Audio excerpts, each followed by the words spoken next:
स्वर्गीय आशाताई का और मेरा पिछले अनेक सालों का बहुत ही नज़दीकी संबंध रहा है। आशाताई ने अपने जीवन में अनेक भाषाओं में अनेक गीत गाए और संगीत के अनेक प्रकार के गीत गाए।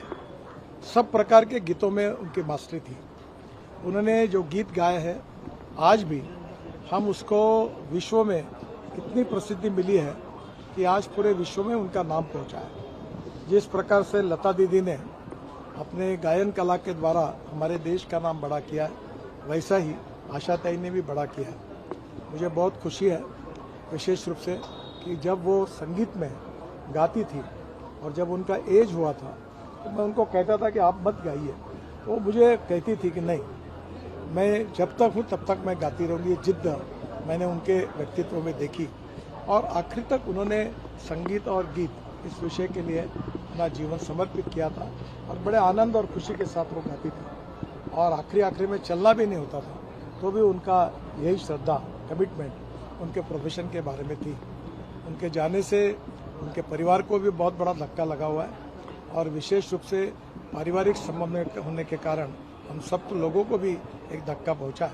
ये पूरे भारत के लिए और विश्व के संगीत प्रेमियों के लिए बहुत ही दुख की बेला है। सबसे वर्सेटाइल आर्टिस्ट के रूप में जिनको जाना गया, ऐसी आशाताई भोसले, इनका दुखद निधन हुआ है। भारत के इतिहास में उन्होंने जो संगीत की सेवा की है, मंगेशकर परिवार ने जो संगीत की सेवा की है, लता दीदी के रूप में पहला सितारा, पहला तारा लुप्त होते हमने देखा और आज संगीत का दूसरा तारा भी लुप्त हुआ है। ये हम सबको इसका बहुत दुख है। बाल्य अवस्था से संगीत की सेवा करते करते 92 साल की उम्र तक लगातार उन्होंने सेवा की।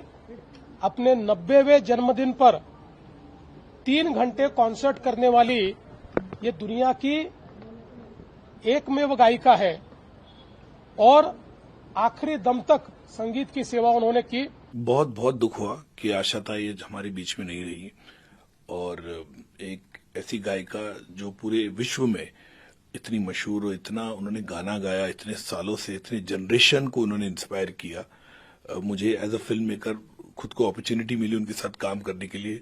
फिल्म सत्ता में, पेज 3 में, कॉर्पोरेट में बहुत गाने गाए उन्होंने और मैं पर्सनली व्यक्तिगत तौर पे भी उनको अच्छी तरह से जानता था, पूरे परिवार को जानता हूँ और बहुत ही अच्छे, बहुत ही उनके एनर्जी लेवल जो हमेशा जब भी मिलते थे इतने अच्छी तरह से वो मिलती थी और कई बार तो उनके परफॉर्मेंस जो स्टेज पे हम देखते थे बहुत दंग रह जाते थे, जो एनर्जी लेवल उनमें थी हमेशा।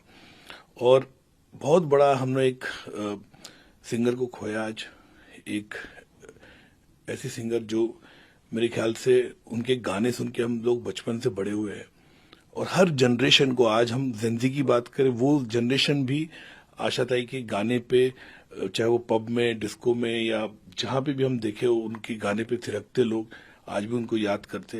ये ख्याल भी कि अब ये हम लोग उनके बिना रहेंगे या उनको सामने हंसता मुस्कुराता चहकता हुआ जैसे देखते थे अब कभी नहीं देख पाएंगे, इतना दुखद है। आशाताई ने इतनी बड़ी एक लेगेसी क्रिएट की है। आसान नहीं होता कि बहुत बड़े वटवृक्ष के नीचे नई पहचान बनाना, लेकिन आशाताई जी ने लता दी के सामने गाया और क्या गाया। Big loss to the industry. नहीं, उनके परिवार को और सारे फैंस को